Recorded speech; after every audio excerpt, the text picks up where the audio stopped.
बिस्मिल्लाहिर्रहमानिर्रहीम। अस्सलामुअलैकुम। शुरू करता हूँ अल्लाह के नाम से जो बड़ा मेहरबान और निहायत रहम करने वाला है।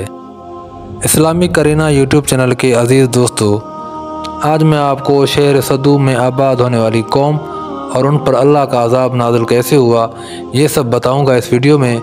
वीडियो स्टार्ट करने से पहले मैं आपको एक रिक्वेस्ट करना चाहता हूँ, अगर आप मेरे चैनल पर पहली बार आए हैं तो इस वीडियो को लाइक करें और चैनल को सब्सक्राइब करें। जी सामीन इकराम, कुरान मजीद में कौम लूत का ज़िक्र 17 मरतबा आया है। कौम लूत का शहर मस्कन शहर सदूम और उमूरा था जो बहर मिर्ज़ार के साहिल पर वाक़ था, और कुरैश मक्का अपने शाम के सफ़र में बराबर उसी रास्ते से ही आते जाते थे। ये इलाका 5 अच्छे बड़े शहरों पर मुश्तमिल था जिनके नाम सदूम, उमूरा, अदमा, सबोबियम और सुगर थे।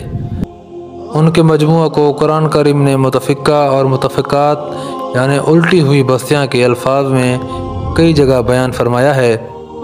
सदूम उन शहर का दारुल हुकूमत और मरकज़ समझा जाता था जब हज़रत लूत अलैहिस्सलाम अर्दन में बहीरा लूत के पास, जहाँ सदूम और अमूरा की बस्तियाँ थीं, वहाँ आकर रिहाइश पजीर हुए थे। तो अल्लाह ताला ने उन्हें अहले सदूम की हिदायत के लिए नबी महबूस फरमाया।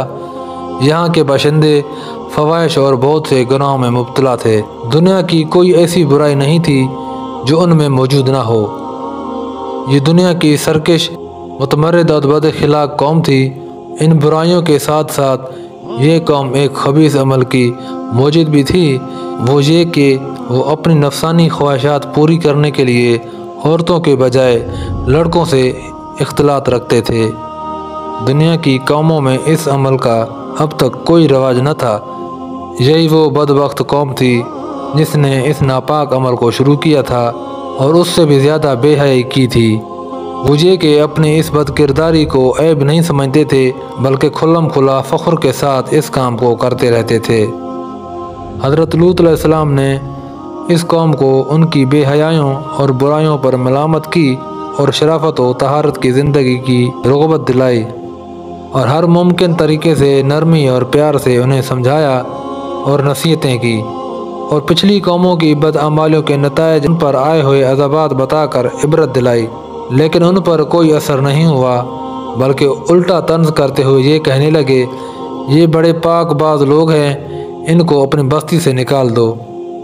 और 12 समझाने के बाद ये कहने लगे, हम तो नहीं मानते, तू सच्चा है तो हम पर अल्लाह का अज़ाब ले आ। इधर ये हो रहा था और दूसरी जानब हज़रत इब्राहीम अलैहिस्सलाम के पास अल्लाह के फ़रिश्ते इंसानी शक्ल में आए। इब्राहीम अलैहिस्सलाम ने उन्हें मेहमान समझकर उनकी तवाज़ी करनी चाहिए, लेकिन उन्होंने खाना खाने से इनकार कर दिया। ये देखकर हज़रत इब्राहीम अलैहिस्सलाम समझे कि ये कोई दुश्मन है जो हस्ब दस्तूर खाने से इनकार कर रहा है, और परेशान हो गए। तो मेहमानों ने कहा, आप घबराएं नहीं, हम अल्लाह के फ़रिश्ते हैं, आपके लिए बेटे की बशारत लाए हैं और कौम लूत की तबाही के लिए भेजे गए हैं।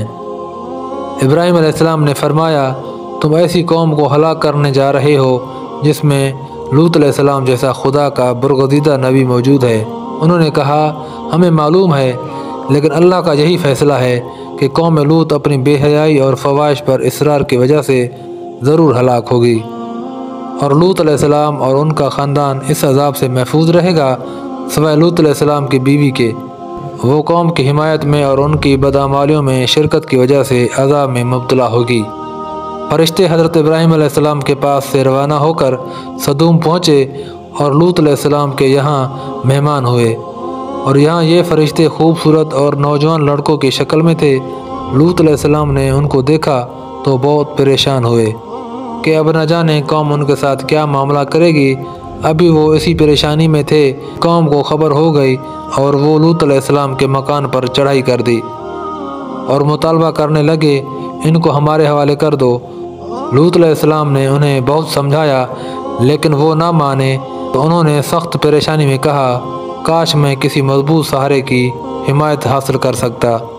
फरिश्तों ने उनको परेशान देखकर कहा, आप घबराएं नहीं, हम इंसान नहीं हैं, बल्कि अल्लाह की तरफ से भेजे हुए फरिश्ते हैं और उनके अज़ाब के लिए नाजिल हुए हैं। आप रातों रात अपने ख़ानदान समेत यहाँ से निकल जाएं تو فرشتوں کے پیغام کے بعد حضرت لوط علیہ السلام اپنے خاندان سمیت بستی سے نکل کر سدوم سے رخصت ہوئے اور ان کی بیوی نے ان کی رفاقت سے انکار کر دیا اور یہیں رہ گئی۔